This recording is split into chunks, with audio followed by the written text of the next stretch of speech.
Anniversary special semi fondant and beautiful elegant, ऐसे हमारा cake pineapple flavour के साथ हमने रेडी किया है। इसकी डिटेल रेसिपी एंड फॉन्डेंट को यूज करने की सभी टेक्निक्स मैंने आपके साथ शेयर की है। सो जल्दी से वीडियो को लाइक शेयर कर दीजिए, चैनल सब्सक्राइब नहीं होगा तो वो भी कर दीजिए। Let's get started. तो फ्रेंड्स, फ्लेवर को इनहैंस करने के लिए हमने पाइनएप्पल स्पॉन्ज को बेक किया है पाइनएप्पल फ्लेवर के साथ ही। इसका वीडियो पहले ही अपलोडेड है फ्रेंड्स, आप डिस्क्रिप्शन में लिंक दे सकते हैं।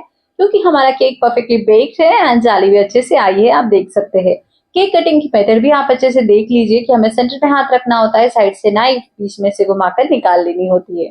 3 लेयर्स इवनली कट होने के बाद हमने सिरप को रेडी किया है। सिरप को रेडी करने के लिए वाटर में हमें पाइनएप्पल क्रश को मिक्स करना है, तो हमारा पाइनएप्पल सिरप रेडी हो जाता है। व्हिपिंग क्रीम के अंदर भी हमने क्रश को ही मिक्स किया है। ये हमारी फिलिंग हो गई रेडी। देन अब हमने ले लिया है फर्स्ट लेयर हमारे बेस पर, उस पे अंदर क्रश मिक्स व्हिपिंग क्रीम को हम अप्लाई कर रहे हैं। आपको इवनली अप्लाई करना है फ्रेंड्स, आपको यहाँ पर नीटनेस और क्लीननेस का भी ध्यान रखना है।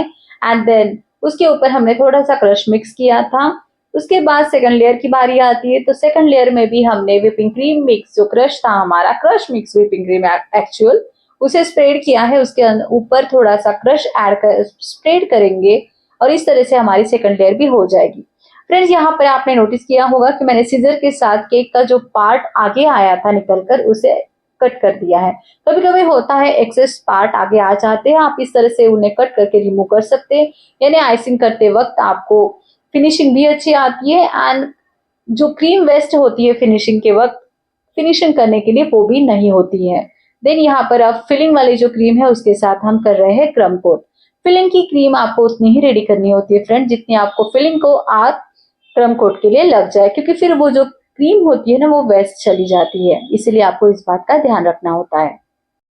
अच्छे से क्रम कोट होने के बाद अगर पॉसिबल हो तो 10 मिनट्स के लिए आप केक को फ्रीज में कूल होने के लिए रख दीजिए। और फाइनल आइसिंग की बारी है, इसलिए मैंने पाइपिंग बैग में व्हाइट क्रीम को ले लिया था और इस तरह से सर्कल सर्कल घुमाते हुए पूरे केक को कवर कर दिया था। आपको जो फिनिशिंग करनी होती है तब आपको टॉप से ही उसे पहले स्मर्च करना होता है अच्छे से, यानी जो केक में इन द सेंस जो हमारी व्हिपिंग क्रीम है उसके अंदर किसी भी तरह के बबल्स नहीं आते हैं, ना ही वहां पर होल होते हैं। तो इस तरह से हमने पहले टॉप पार्ट को कवर किया, फिर हम साइड से उसे कर रहे हैं। साइड से करते करते फिर क्रीम हमारी टॉप पर आती है, उसे आप निकालते जाइए। क्योंकि ना फ्रेंड्स, अगर हम एक्स्ट्रा क्रीम लगाते हैं तो क्या होता है, एक्सेस वाली तो हम बाद में रिमूव कर ही लेते हैं, बट हमारी फिनिशिंग जो है वो अच्छे से आ जाती है। तो इस तरह से हम अब ये सिलसिला चालू होगा कि हम स्क्रैपर के साथ देन पैलेट नाइफ के साथ केक को अच्छे से क्लियर करते जाएंगे, उसे फिनिशिंग से के साथ रेडी करते जाएंगे। तो आप सिर्फ देखिए कि हमने किस तरह से इसे रेडी किया है, क्योंकि व्हाइट केक को रेडी करना is not a easy friends, क्योंकि छोटी छोटी जहाँ जगह होती है ना, देखिए अब जहां जहां मुझे थोड़ा सा भी कुछ लग रहा है वहां पर मैं तुरंत व्हाइट कलर की हमारी क्रीम अप्लाई कर रही हूँ, वहां पे तुरंत स्क्रैप आउट कर रही हूँ, फिनिशिंग दे रही हूँ। ऐसे आप कंटिन्यूअस करते जाएंगे तो जहां जहां आपको लगे वहां से आपका केक परफेक्ट होता जाएगा और इस तरह से हमारा total whole and soul cake जो है वो परफेक्ट नीट फिनिशिंग के साथ रेडी हो जाएगा। क्योंकि व्हाइट केक अगर आपको जम गया ना फ्रेंड्स अच्छे से रेडी करना, तो आप कोई भी डिजाइन और डेकोरेशन तो कर ही लेंगे। सो हमारा व्हाइट केक हो गया था, रेडी हो गया था फ्रीज में।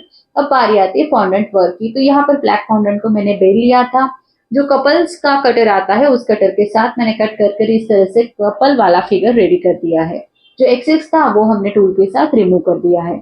अब ये हो गया हमारा फिगर रेडी। और इसी तरह से देखिए दोनों सेम लग रहे हैं, क्योंकि टॉपर को सिर्फ रखना होता है उसके ऊपर और वो कट हो जाता है। अब यहाँ पर रेड कलर के फॉन्डेंट को हमने बेल लिया है। बीच बीच में आपको टाइलोस पाउडर यूज करना होता है, बिकॉज वो फॉन्डेंट को थोड़ा सा हार्ड करता है और हमारा वर्क आसान होते जाता है।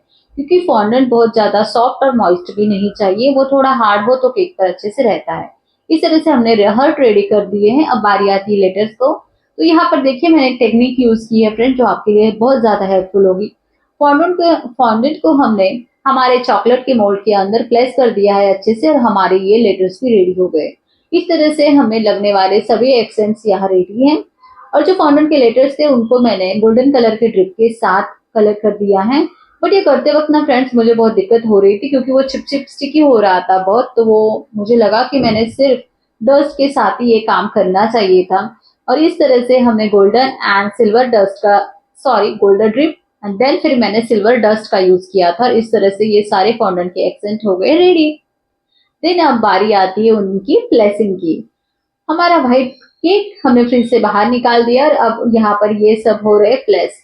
प्लेसिंग के वक्त आपको बहुत सोचना होता है फ्रेंड्स कि किस जगह पर आपको क्या प्लेस करना है, वो अच्छे से दिखना भी चाहिए और बहुत भरा भरा भी नहीं लगना चाहिए, यानी डिजाइन और डेकोरेशन उठकर भी आनी चाहिए।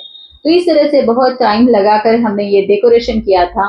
बिकॉज ना फ्रेंड, ये जो केक था एक्चुअली मेरे फ्रेंड का ही केक था, तो वो बहुत एक्साइटेड थी एनिवर्सरी के लिए, तो वो मुझे पहले से ही कह रही थी कि मुझे ना ऐसा केक चाहिए जो कुछ तो यूनिक हो, कुछ तो अच्छा, मतलब कुछ तो अलग हो। क्योंकि डोंट वरी, एनिवर्सरी का केक मैं ऐसा बनाऊंगी कि तुम्हें बहुत अच्छे से वो पसंद आ जाएगा। और जब उसने डिजाइन देखी ना फ्रेंड, दैट टाइम उसने तुरंत मुझे मैसेज किया कि नहीं, केक सच में बहुत ही प्यारा लग रहा है। तो इस तरह से आपको केक रेडी करना होता है फ्रेंड्स, कि जिसके लिए आप बना रहे हैं ना वो इंसान खुश हो जाए। और ये तो मेरी फ्रेंड थी फ्रेंड, बट क्लाइंट्स भी होते हैं ना, तो वो भी इस तरह से ही मेरे डेकोरेशन पे खुश हो जाते हैं, एंड उन्हें टेस्ट भी बहुत ही पसंद आती है। इसीलिए आप मेरी रेसिपीज देखा कीजिए, डेकोरेशन देखा कीजिए, तो आपको पता चलेगा कि हम किस तरह से बनाते हैं।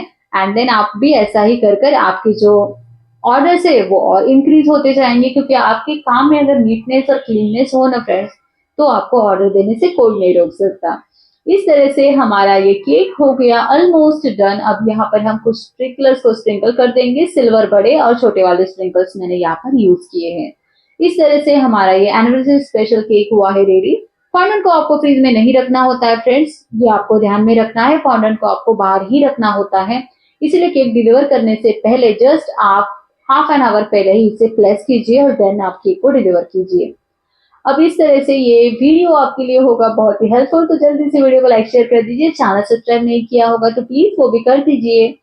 So happy learning, keep baking and thank you.